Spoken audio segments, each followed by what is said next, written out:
युद्ध नहीं है जिनके जीवन में वे भी बहुत अभागे होंगे, या तो प्रण को तोड़ा होगा या फिर रण से भागे होंगे। दीपक का कोई मोल नहीं है जब तक तम से नहीं लड़ेगा, दिनकर नहीं प्रभा बांटेगा जब तक स्वयं नहीं धधकेगा। जय हिंद। आप सभी को मेरा नमस्कार। आज अपने YouTube के माध्यम से एक नए तरीके से ग्रामर पढ़ने और समझने का सिलसिला शुरू करते हैं और एक बहुत ही इम्पॉर्टेंट टॉपिक के साथ शुरू करते हैं। ऐसा माना जाता है, लोगों में एक ऐसी राय बनी हुई है कि अगर किसी को जिस दिन टेंसेस आ जाता है तो उसके लिए इंग्लिश बोलना, समझना या फिर इंग्लिश से जुड़ी हुई कोई भी एक्टिविटी करना बड़ा आसान हो जाता है। तो आज टेंसेस से ही शुरू करते हैं। बहुत ही आसान शब्दों में और बहुत ही आसान लहजे में टेंसेस को पढ़ने समझने का शुरुआत कोशिश करते हैं। टेंसेस या टेंस। अच्छा, टेंस को समझने के दौर में, समझने के क्रम में जो सबसे बड़ी बात है वो होता है वर्ब। और ये कह लें कि वर्ब एक वास्ट डोमेन है, एक बड़ा एरिया है, और टेंस बहुत छोटा comparatively is very small in terms of verb. तो कहीं ना कहीं हमें टेंस को समझने के लिए वर्ब को समझना बहुत ज़रूरी हो जाता है। और जब हम वर्ब समझ लेते हैं तो पूरा टेंस ही हमारे लिए बहुत आसान हो जाता है। अब सवाल आता है कि हमने टेंस, मैंने पढ़ाने के क्रम में मैं वर्ब में आ गया। ऐसा इसलिए है कि वर्ब अगर हम समझ लेते हैं तो फिर टेंस बहुत आसान हो जाता है, उसको हम ऑटोमेटिक स्वतः समझ लेंगे। वर्ब क्या है? वर्ब क्या है? ऐसा मान लें कि वर्ब जो होता है, अगर ग्रामर को एक ह्यूमन बॉडी से कंपेयर कर लें तो वर्ब जो है उस ग्रामर का, उस ह्यूमन बॉडी का ब्रेन है, या फिर वर्ब जो है ग्रामर का हार्ट है, ये कह लें। Verb is the heart and brain of grammar. And the day when we understand, the day one understands, the day one gets complete command over verb, so the tense becomes easy, and when tense becomes easy, everything becomes easy. verb क्या है? जब सवाल किया जाता है कि what is verb, तो एक स्पॉन्टेनियस लोगों से एक आवाज आता है, एक आंसर रिप्लाई देखने को आता है कि doing words are called verb, action words are called verb। यही रिप्लाई सुनने में आता है। जब भी पूछा जाता है व्हाट इज वर्ब, जब भी, तो इसका एक ही आंसर सुनने में आता है। हर तरफ से एक ही आवाज आती है, एक ही आंसर आता है कि doing words are called verb. Doing words और action words are called verb. यही आंसर सुनने में आता है हर तरफ से। तो ये आंसर्स क्या सही है, गलत है, पार्शली करेक्ट है, कंप्लीटली करेक्ट है? क्या ये बात ग्रामर का 360 डिग्री जो उसके पहलू को क्या कवर करता है? यहां पे हम ठहर के थोड़ा सा डिस्कस करेंगे। तो ये बात कि doing words are called a verb, action words are called verb, ये it's not wrong, it's never wrong, गलत नहीं है, but it's not very inclusive, काफी कंप्लीट नहीं, इसमें कुछ अधूरापन है। ये इट्स नॉट द 360, ये डेफिनेशन 360 डेफिनेशन नहीं है, डिग्री का डेफिनेशन नहीं है। कैसे नहीं है? मतलब यहां पे ये समझ लें कि हर एक सेंटेंस में ना वर्ब होना पड़ेगा। Without verb no one can ever think of any sentence. बिना वर्ब का कोई भी एक सेंटेंस फॉर्म नहीं, एग्जिस्ट ही नहीं करेगा, वो बनेगा ही नहीं, इतना जरूरी है। मतलब every meaningful sentence has a verb, हर एक मीनिंगफुल सेंटेंस में एक वर्ब होता है, ये बात है। तो क्या जब हर एक सेंटेंस में वर्ब होता है तो क्या हर एक सेंटेंस में एक एक्शंस को रिप्रेजेंट करता है क्या हर एक सेंटेंस एक एक्शंस को डिनोट करता है क्या, ये समझना है। अगर हम यहां पे ये कह लें कि India is a great country, heavy, we all are proud of being an Indian, our country is great, everybody acknowledges it, इस बात को हर कोई स्वीकार करता है। Example, India is a great country, एक संपूर्ण सेंटेंस है, इट्स अ मीनिंगफुल सेंटेंस। तो क्या इसमें कोई एक्शन हो रहा है क्या? Do we get any hint of any action going on, और does it say in any way that some action is being some action is going on? No, यहां पे कोई एक्शन नहीं हो रहा, वर्ब तो है यहां पे। तो यहां पर तो ये डेफिनेशन कह लीजिए या एक्सप्लेनेशन कह लीजिए, ये वर्ब का ये फीचर कह लीजिए, ये तो यहां पे संपूर्ण नहीं है। यहां तो ये डेफिनेशन के अकॉर्डिंग तो ये सेंटेंस नहीं आ रहा। एक और सेंटेंस ले लें, India has many rivers, India has many rivers, verb है इसमें, बट एक्शंस नहीं हो रहा। Again there is no hint that any action is going on, फिर यहां पे कोई हिंट नहीं है कि कोई एक्शन हो रहा है, कोई एक्शन। भारत में बहुत सारी नदियां हैं, भारत एक महान देश है, एक संपूर्ण सेंटेंस है, बहुत बड़ा सेंटेंस है, but no action is going on. तो हम कैसे कह लें इस बात को, या हम कैसे मान लें कि doing words are called verb और action words are called verb? That means verb में कुछ और तरीके से हमें समझना जरूरी है, क्योंकि यहां पे तो ये डेफिनेशन फेल हो गया। फाइन, अब हम क्या करते हैं, अगर हम एक दूसरा सेंटेंस लें कि इंडिया वेलकम्स एवरीबॉडी, यहां वर्ब है, भारत हर किसी का स्वागत करता है। हमारे देश में सभी देशों के लोग हैं, सभी धर्मों के लोग हैं, सभी प्रकार के लोग हैं, भारत हर किसी का स्वागत करता है, यहां पे वर्ब है। Yes, here we do get some hint that some action is taking place, some action is going on, there is some hint of some action in the sentence, there is some mention of action in the sentence। यहां पर इस sentence में इस बात का जिक्र जरूर है कि एक काम हो रहा है।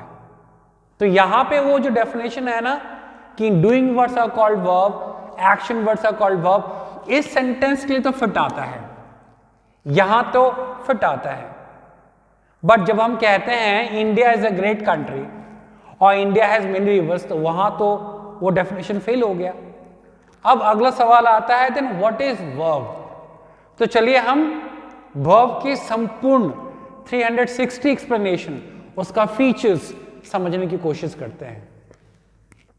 उसके पहले मैं आपको जरूर आपके साथ में साझा करूंगा कि verb is derived from Latin word verbum,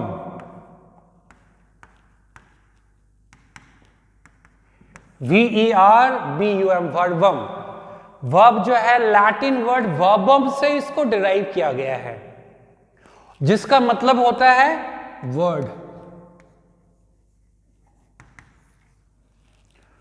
वो क्यों? वो ऐसा इसीलिए क्योंकि वर्ब ही सबसे इंपॉर्टेंट कंपोनेंट है, फैक्टर है एक सेंटेंस का। एक सेंटेंस का वजूद वर्ब से ही निर्धारित होता है।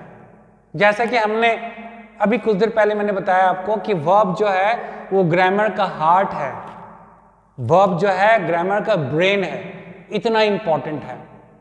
इसलिए नाउन के बिना, प्रोनाउन के बिना, एडजेक्टिव के बिना, एडवर्ब के बिना, कंजंक्शन के बिना, प्रीपोजिशन के बिना सेंटेंसेस बन सकते हैं, but without verb no sentence is possible. और वर्ब इतना इंपॉर्टेंट है, even a single word can stand for a sentence. एक सिंगल वर्ड, एक सिर्फ वर्ब जो है वो सेंटेंस में एक सेंटेंस बन सकता है। Go, stand, come, help, this all are sentences, जिसको हम इंपैरेटिव सेंटेंसेस कहते हैं। तो एक अकेला वर्ड वर्ब एक सेंटेंस है, बट विदाउट सेंटेंस कोई भी, विदाउट वर्ब कोई भी सेंटेंस नहीं बन सकता है। इतना इंपॉर्टेंट है। इसलिए वर्ब लैटिन वर्ड से डिराइव किया गया, जिसका मतलब वर्ब वर्ड होता है। नाउ आई विल, अब हम यहां पे देखेंगे कि वर्ब क्या है, actual definition of verb. What is verb? What is 360 complete explanation, complete और 360 डिग्री एक्सप्लेनेशन ऑफ वर्ब क्या है, ये समझने की कोशिश करते हैं। क्योंकि जिस दिन हम वर्ब समझ जाएंगे, हम टेंस समझ जाएंगे। जिस दिन हम टेंस समझने लगेंगे, हमारा भी एक हक बनेगा, हमारा भी एक शेयर होगा, हम भी शेयर होल्डर बन जाएंगे इंग्लिश की दुनिया में, ग्रामर की दुनिया में। वर्ब क्या है?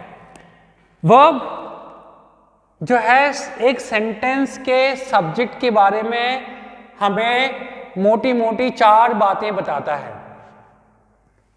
वर्ब जो होता है, this is the complete definition explanation of verb. Verb जो होता है सेंटेंस के सब्जेक्ट का बारे में हमें 4 मोटी बातें बताता है। Verb tells us 4 important things about subject. अब सब्जेक्ट प्रेडिकेट क्या हो गया? सेंटेंस, थोड़ा सा यहां पे देख लेते हैं।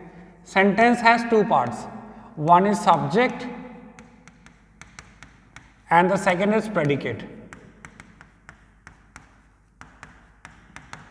अच्छा, कोई बात करने के लिए, कोई बात शुरू करने के लिए, कुछ कहने के लिए एक मुद्दा तो चाहिए।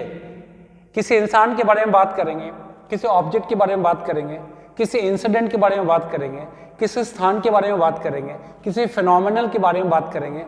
तो जिसके बारे में हम बात करते हैं, that is subject. To start a sentence, to start speaking something, we need to have a subject.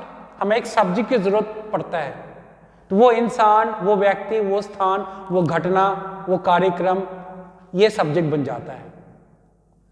और सब्जेक्ट के बारे में जो कहा जाता है, what is said about subject is predicate. तो वर्ब के लिए हमने सब्जेक्ट को थोड़ा सा यहां पे देख लिया कि सब्जेक्ट सेंटेंस। वर्ब क्या है? वर्ब एक सेंटेंस का जो सब्जेक्ट होता है उसके बारे में 4 मोटी बातें बताता है। Verb says 4 important thing about subject. थोड़ा सा हैंड राइटिंग फिर भी कोशिश कर रहा हूं मैं। Verb says 4 important things about subject. Verb जो होता है सब्जेक्ट के बारे में हमें 4 इंपॉर्टेंट चीजें बताता है। और ये इंपॉर्टेंट चीजें हम अगर समझ जाएं तो फिर वर्ब समझ जाएंगे, फिर टेंस हमारे लिए आसान हो जाएगा। वो 4 चीजें क्या है, आज के लिए हम इसी पे, इससे ज्यादा आप नहीं बढ़ेंगे, सिर्फ आज वर्ब को समझते हैं। वो 4 बातें कौन सी है जो कि वर्ब का कंप्लीट एक्सप्लेनेशन है। वो 4 बातें कौन सी वर्ब सेंटेंस के बारे में कहता है, जिसको जानना बहुत जरूरी है। अगर हम वो जान लेते हैं तो टेंसेस हमारे लिए बहुत आसान हो जाता है। चलिए हम देखते हैं। पहली चीज जो वर्ब सब्जेक्ट के बारे में बताता है, वो बताता है व्हाट इज सब्जेक्ट।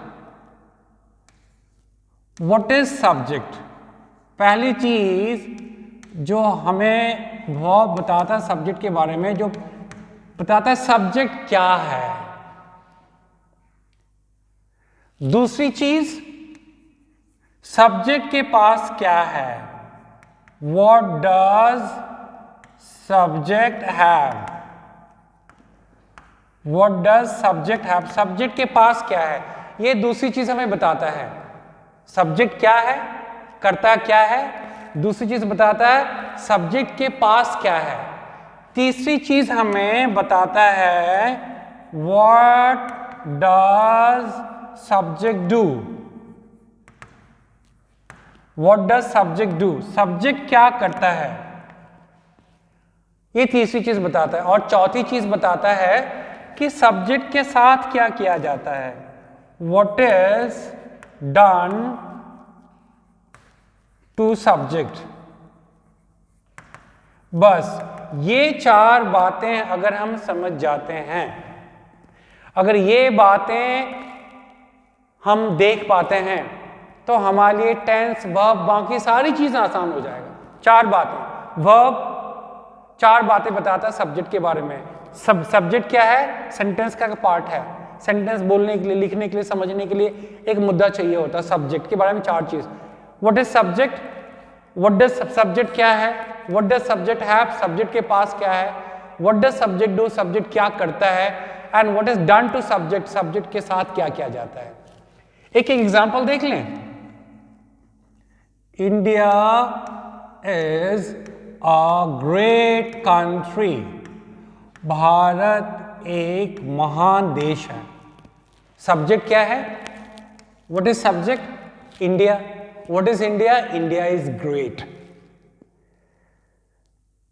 दूसरा, what does subject have, subject के पास क्या है। इंडिया पे मैं बात करूंगा, इंडिया पे बात करूंगा। India has many rivers. India के पास क्या है, भारत में बहुत सारी नदियां हैं। वर्ब क्या है, हैज। वर्ब क्या है, इज। तीसरी चीज, व्हाट डज सब्जेक्ट डू, करता क्या करता है, सब्जेक्ट क्या करता है। इंडिया वेलकम्स एवरीबॉडी, भारत हर किसी का स्वागत करता है। इंडिया वेलकम्स एवरीबॉडी, भारत हर किसी का स्वागत करता है। सच बात भी है, हमारे देश में दुनिया के हर एक कोने से, विश्व के हर एक देशों के लोग रहते हैं, सभी समुदायों के लोग रहते हैं। तीसरा, हमने देखा सब्जेक्ट क्या करता है, भारत सभी का स्वागत करता है। चौथा, what is done to subject, subject के साथ क्या किया जाता है। Indians are respected everywhere. इन्हीं चारों सवालों और आंसर्स में मैं तो कह दूं कंप्लीट टेंस है। यही चार सेंटेंसेस में कंप्लीट टेंस है। यह है क्या, वर्ब का डेफिनेशन है, वर्ब का कंप्लीट एक्सप्लेनेशन है। वर्ब क्या है, ग्रामर का, इंग्लिश की दुनिया का, सेंटेंस का सबसे इंपॉर्टेंट फैक्टर, सबसे इंपॉर्टेंट कड़ी। वर्ब के बिना हम कुछ कर ही नहीं सकते हैं, we become dumb, speechless. Verb का वो डेफिनेशन क्या है ना कि doing words are called verb, action words are called verb, वो इनकम्प्लीट है। क्योंकि यहां देख लो, अगर ये सेंटेंस कहते हैं India is a great country, यहां तो कोई एक्शन ही नहीं हो रहा, तो कैसे हम कह दें कि doing words are called verb, action words are called verb. हर सेंटेंस में वर्ब तो होगा, बट हर सेंटेंस के एक्शंस डिनोट कर रहा है, यहां तो कोई एक्शन ही नहीं हो रहा। इस वजह से ये डेफिनेशन, ये एक्सप्लेनेशन वर्ब का कंप्लीट है। दूसरा क्या है, what does subject have, subject के पास क्या है। India has many reverse, Bharat में बहुत सारी नदियां। यहां भी कोई एक्शंस हमें सजेस्ट नहीं हो पा रहा, यहां भी कोई एक्शंस का पता नहीं चल रहा, हमें नहीं हो रहा है एक्चुअली। जब हो ही ना तो पता कैसे चलेगा। तो यहां पर भी वो कहना कि एक्शन वर्ड्स ये भी फेल हो गया, इसलिए यहां पर ये हमने चार तरीके से वर्ब को समझने की कोशिश किया। तीसरा, what does subject do, subject क्या करता है, भारत सभी का स्वागत करता है। यहां एक्शंस हो रहा है, यहां ऑफ कोर्स एक्शंस हो रहा है। हियर नो एक्शन, यहां लिख दे रहा हूं मैं, no action, here no action. यहां of course action, yes action का जिक्र है यहां पे, भारत सभी का स्वागत करता है। और चौथे वाले में what is done to subject, Indians are respected everywhere, भारतीयों का हर जगह सम्मान होता है। Yes, Indians are respected everywhere. This is complete definition of verb. मेरा आज एक नए तरीके से शुरुआत करने का करा मैंने। यूट्यूब चैनल पे तो मैं काफ़ी सालों से हूँ, बट फिर से मैंने ग्रामर करने की कोशिश करी। आज हमने टेंस पढ़ने के क्रम में से वर्ब को जाना, आज कुछ नहीं करा है। बट मैं फिर से कह दूं कि ये जो क्लास है, ये जो आज जो मुद्दा है, मेरे ख्याल से सबसे इम्पॉर्टेंट है। इसके बाद आगे हम कुछ भी हम करते रहेंगे तो शायद इससे ज़्यादा इम्पॉर्टेंट कुछ और नहीं है टेंसेस जानने के लिए। ठीक है, अगले वीडियो में मिलते हैं। जय हिंद।